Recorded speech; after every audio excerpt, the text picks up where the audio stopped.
Magandang araw mga paps, welcome ulit kay Papi Sai Vlog.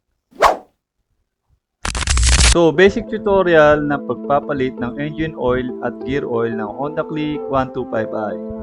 Bilang isang lalamove rider na araw-araw ginagamit ng motor, ay napakahalaga na name-maintain na din ng maayos ang motor na ginagamit kahit sa simpleng pagpapalit ng langis. At para makatipid na rin sa binabayad natin sa shop, kung gusto mo matutunan, well, tapusin mo ang video na ito at alamin ang mga basic na kailangan gawin sa pagpapalit ng langis at pag-reset ng change oil indicator sa panel gauge. First, you need to have tools para makapag-change oil like socket wrench, standard or long nose pliers, imbudo, malinis na basahan, at lagayan para sa pag-discharge ng gamit na langis. At syempre, ang bagong langis na ilalagay natin ang Honda Fully Synthetic 10W30 SL 1 liter size sa halagang 365 pesos at ang Honda Gear Oil na 120 ml na nabili ko sa halagang 65 pesos sa kasa. Merong dalawang paraan ng pag-discharge ng langis. Meron sa ilalim ng makina na size 12mm bolt at meron sa left side lower part ng motor na size 17mm naman. Before natin buksan ang mga outlet na ito ay make sure na malamig na ang makina ng motor at para maiwasan ma-damage at bumilog ang mga bolts. So, umpisahan na natin mag-discharge ng langis. Binuksan ko muna yung oil dipstick na makakatulong sa maayos na pag-discharge ng langis. Once na open na ang outlet, gamit ang basahan at pliers para hindi ma-damage ang ulo ng oil dipstick. Sa side na ito ay gagamit tayo ng 17mm na socket wrench at ikutin pa kaliwa or counterclockwise. Dahan-dahan lang ang pagtanggal nito dahil may spring ito kung saan nakalagay ang filter. Pagkatapos ay tatagilid lang natin siya ng naka-side stand at patuloy ng ilang minuto para mas maubos ang natitirang langis na nasa makina. For finale ay gumagamit ako ng malinis na straw at hinihipa ng intake para yung mga natitira pang langis ay mailabas pa. Ayan, as we can see, itim na ang langis at kinakailangan ng palitan.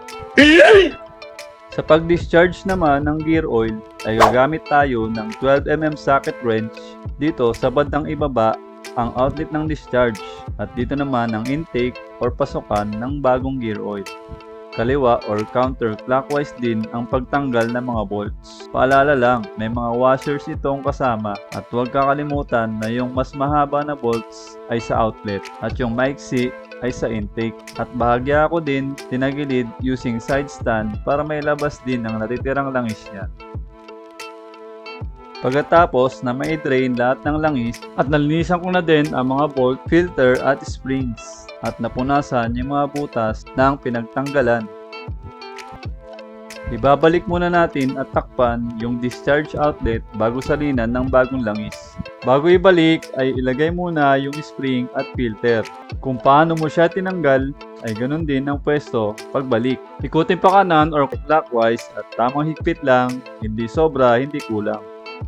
Ganon din sa mahabang bolt ng gear oil outlet. Sa pagsalin naman ng engine oil ay linisin ang butas or intake ng langis at punasan ng malinis na basahan pati na rin ang oil dipstick. Now, sa pagsalin ng bagong langis ay gagamit tayo ng embudo para smooth ang daloy at hindi magkatapon-tapon at masayang ang bagong langis na ilalagay natin. Sa pagsalin ng bagong langis ay 800 ml lang ang capacity na pwedeng ilagay sa ating makina. The rest na 200 ml ay pwede nyong ipunin hanggang sa makabuo kayo ng 800 ml para sa ikalimang palit ay makakalis kayo ng gastos sa pagbili ng bagong langis.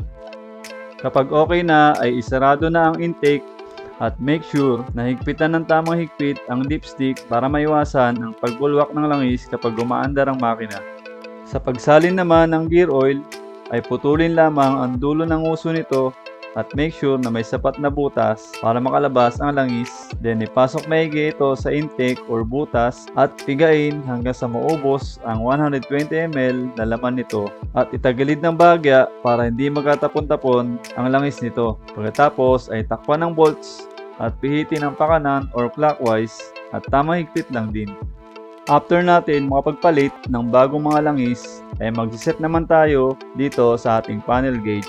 So ang change oil indicator ko ay nakaset ng 2,500 km before ito mag-notify ng oil change. So sa pag-set ay press and hold ng sabay ang set at select button for 5 seconds, then press set button 4 times. Tapos pwede mong i-adjust ang gusto mong set ng kilometer. Press lang yung select para ma-adjust, then press set button pag okay na.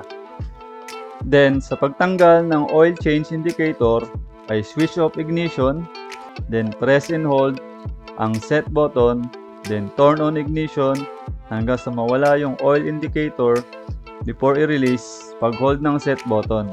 Alright, at all set na ang ating pagpalit ng langis at panel gauge change oil indicators. So hopefully ay nakatulong itong video natin for today ng basic tutorial sa pagpapalit ng langis. Sa mga hindi pa nakasubscribe ay mag-like, share, and subscribe na dito kay Papi Sai Vlog. Salamat sa panonood. Ride safe always po sa ating lahat. See you on my next one. Peace out.